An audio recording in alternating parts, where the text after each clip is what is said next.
investasi dibawa dan diberikan kepada perusahaan sekuritas atau dikelola oleh pihak ketiga intinya.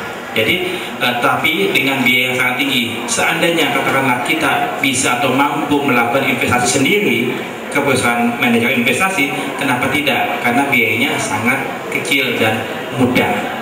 Jadi saran saya, lakukan pembelian secara terpisah, jangan digabung. Asuransi ya untuk proteksi perlindungan kita, investasi untuk pengembangan dana, untuk peningkatan kita punya cadangan dana tadi ya Pak ya, mudah-mudahan dipahami.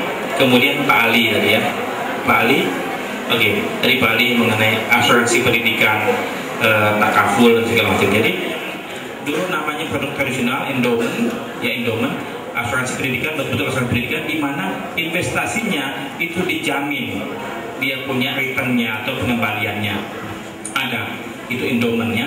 Nah kemudian tetapi kita tidak tahu duit kita diputar kemana, dan jaminannya tersebut katakanlah misalnya kita taruh di bank bunganya 8%, buat asuransi tersebut dijamin katakanlah dikasih lebih tinggi 8,5 atau 9 ya, itu dijamin, tapi kita nggak tahu duit kita dibawa kemana atau diputar kemana oleh perusahaan asuransi tersebut.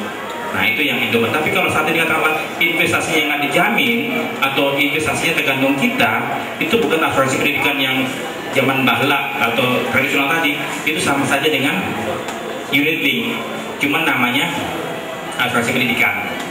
Ya, jadi Anda sebagai nasabah harus paham betul sebelum Anda memutuskan untuk membeli. Ya, dibuka dulu isinya apa sih, kontensnya. Kebanyakan nasabah saat ini tutup mata, beli, kejeblok, nangis, selesai. Ya, kemudian premi per bulan atau premi per tahun.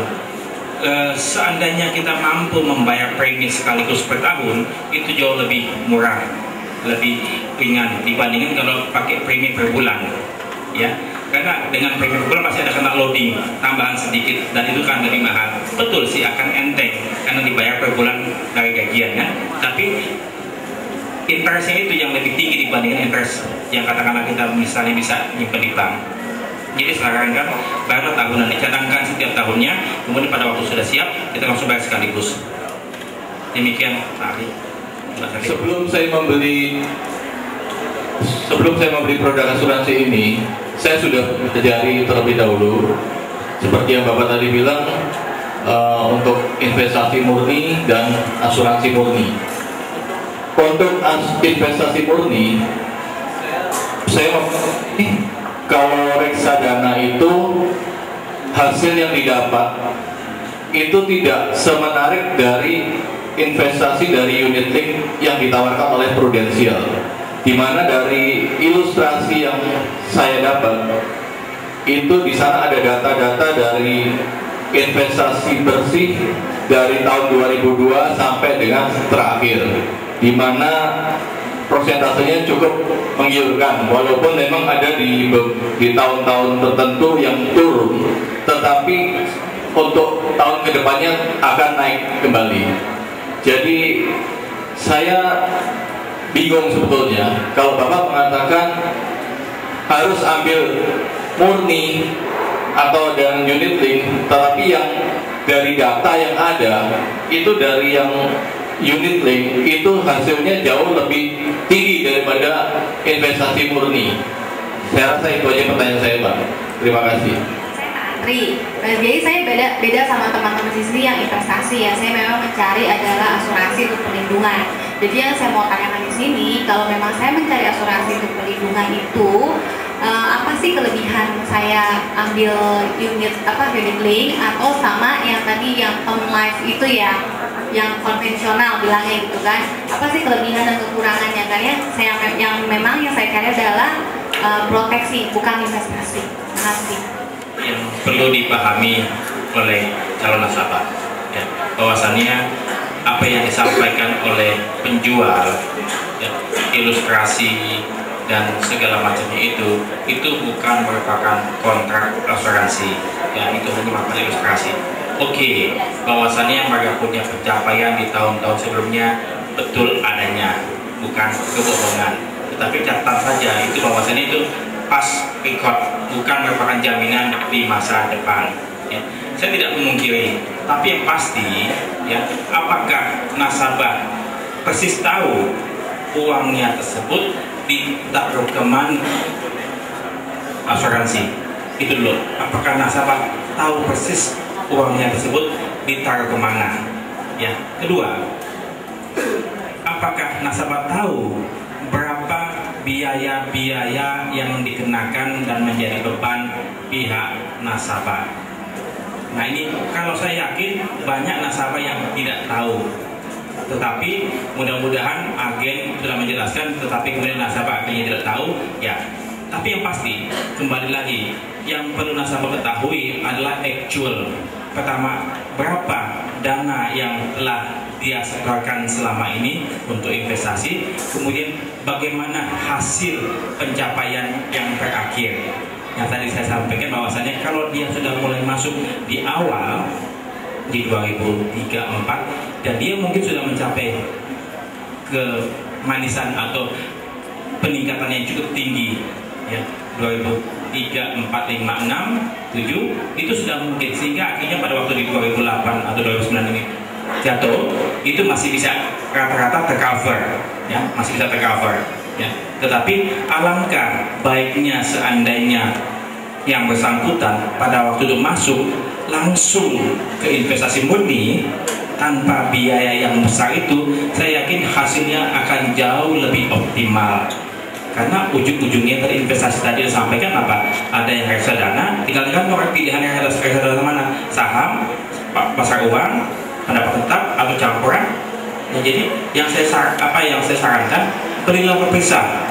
Ya tergantung mau kemana sesuai dengan pilihan investasi yang tanpa biaya yang tinggi. Nah ini, jadi saya tidak mengatakan bahwa itu tidak benar, itu benar. Tetapi apakah nasabah tahu? Nah, terlebih kemudian untuk nasabah-nasabah yang baru masuk nih di 2007, 2008, ya. Nah, coba apa yang mereka rasakan saat ini? Kebanyakan mereka membeli tidak tahu, sehingga saya yakin pada waktu mereka lihat statement of account, laporan, ya, bahwa dana Anda saat ini tinggal menjadi sekian, saya yakin mereka menyesal karena mereka tidak tahu apa yang mereka beli. Mudah-mudahan ada nasabah di sini yang bisa menceritakan, mohon maaf, ketidaktahuannya pada saat dia membeli. Demikian Pak Gita. Apa ada? Ada nggak? Pada April 2007 dengan setoran setiap bulan 10 juta. Ya. Kalau kita lihat kepada gambaran yang dilampirkan dalam polis, tapi yang tidak mengikat karena bukan bagian dari polis, itu gambarannya selalu baik, selalu plus. Ya. Memang pada waktu penjual datang kalau mengatakan ada ruginya, ada risikonya, tapi tidak pernah kita risikonya itu apa. Kalau kita tanya sekarang, kok nggak ada program rugi ya? Memang perusahaan asuransi tidak mempunyai program rugi. Kalau ada program rugi, nggak ada yang beli. Jadi contohnya semua manis-manis. Kalau bunga 6%, kalau returnnya 10%, kalau returnnya 19%, malah Pak, pada tahun itu returnnya 40%. Ya, tapi kemudian tahun 2008 pasaran saham ambulan, ya, nilai saham turun menjadi tinggal 40%, maka uang anak saya tadi itu pada saat sekarang tinggal 10 juta, dan sebentar lagi akan datang waktunya lapse, di mana dia harus tambah lagi yang lebih besar. Sehingga memang kemudian saya menanyakan kebetulan dari Allianz, saya membuat email kepada Allianz, tolong notisnya apakah sebaiknya diteruskan ataukah saya stop saja. Pada tahun berapa Pak? Saya beli, anak saya beli pada April 2007. Sekarang 2 tahun. Ya. Gambarannya lain daripada gambarnya juga dilampirkan di polis, jauh sekali. Jadi inilah kenyataan yang dialami anak saya, sehingga saya mengapa saya harus juga di sini, karena saya ingin tahu lebih banyak mengenai masalah ini. Yang ambles adalah apanya? Investasinya, benar ya? Investasinya. Nah, inilah mungkin yang salah di kita, bahwa mungkin itu juga yang salah di penjualnya, mengatakan bahwa produk ini investasi, produk ini sebenarnya asuransi, produk ini sebenarnya proteksi. Jadi seharusnya kalau inti kita adalah mengambilnya adalah proteksi, oke, seharusnya kalau investasinya turun masalah nggak? Seharusnya nggak masalah. Kenapa? Karena yang kita harapkan proteksinya.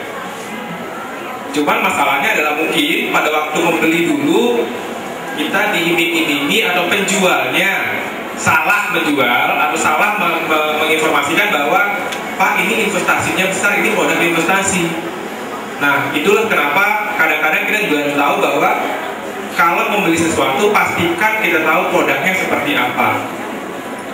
Nah, kalau saya boleh sarankan Bapak Bagja ya, karena Bapak udah masuk 10 juta berarti udah hampir 100 juta lebih ya. Juta berarti hampir 200 juta, hampir 2 tahun. Dan dengan angka segitu seharusnya proteksinya lumayan besar. Kalau saya boleh sarankan sih, gak usah nambah gak usah top up, tapi maksimalkan, jangan diambil tapi maksimal, karena ambil pun Bapak nggak menyangka. Iya benar, habis sama sekali kan nggak ada proteksi, nggak ada apa-apa. Iya, itulah kenapa kita usahakan supaya kita rubah lagi, dimaksimalkan di proteksinya Pak. Atau kalau memang hilang sama sekali ya udah berhenti, nggak usah ambil. Kalau hilang sama sekali, tapi kalau misalnya ada dana, ya masih ada dana dan mau diambil mau Bapak ambil pun nggak terlalu nggak terlalu besar angkanya, nggak usah di top up tapi diganti skimnya. Tadi ya ada 2 ya, ini kan ada 2 nih. Nah, sorry saya berpakai Pak ya. Jadi maksimalkan di asuransinya aja Pak, kalau masih memungkinkan. Tapi kalau nggak memungkinkan ya sudah, nggak usah diambil, nggak apa-apa. Karena memang sejak awal pun udah agak salah. Kenapa? Karena Bapak mengharapkan investasinya, padahal investasi di unit link bukan investasi yang pasti. Itu masalahnya. Nah, satu lagi, mungkin saya jawab Pak Handi sedikit. Pak Handi, kalau Pak Handi bilang bahwa semua turun, kalau dulu misalnya pada waktu pembukaan awal milihnya bukan yang agresif, mungkin sekarang juga hasilnya nggak turun. Saya yakin kalau misalnya dulu unit link, tapi ngambilnya adalah investasinya itu bukan yang agresif, biasanya nggak turun, benar nggak? Biasanya nggak turun jauh. Yang turun jauh yang ngambil agresif. Kenapa? Karena memang porsi investasinya dia di produk-produk yang agresif. Nah, sekalian saya jawab untuk Mbak siapa? Mbak Natri. Pak Natri, apa sih kelebihannya kalau kita ngambil unit link misalnya? Boleh nggak kita ngambil unit link kalau kita mengarahkan proteksinya? Saya katakan sih boleh-boleh aja. Salah satu kelebihannya ya tadi, kita dapat dua produk dalam satu pembayaran. Anda bayar satu, dapatnya 2, yaitu investasi dan proteksi. Ya, ini kita nggak ngomong biaya atau apapun lah ya, tapi kelebihan produk unit link adalah dengan bayar 1, Anda dapat 2, asuransi perlindungan dan juga dapat investasinya. Ya, dapat dua manfaat. Terus kedua, coba Bapak Ibu perhatikan, salah satu lagi kelebihan dari asuransi unit link adalah dia biasanya jangka waktunya lama, benar nggak? Dia termasuk whole life. Artinya apa? Dia mengcover kehidupan kita cukup lama. Kita nggak ngomong bahwa apakah cukup atau enggak. Ini kita di luar konteks bahwa perlindungannya cukup atau enggak.